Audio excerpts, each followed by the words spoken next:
Saudi अरब में जलजले के झटके।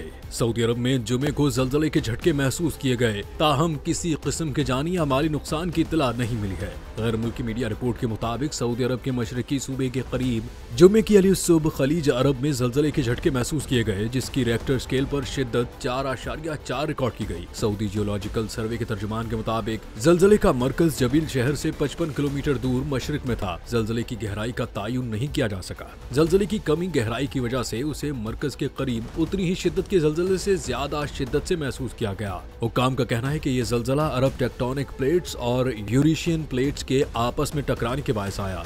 सऊदी जियोलॉजिकल सर्वे का कहना है कि जलजले की नौइयत मामूली थी और फौरी तौर पर किसी नुकसान की इत्तला नहीं मिली।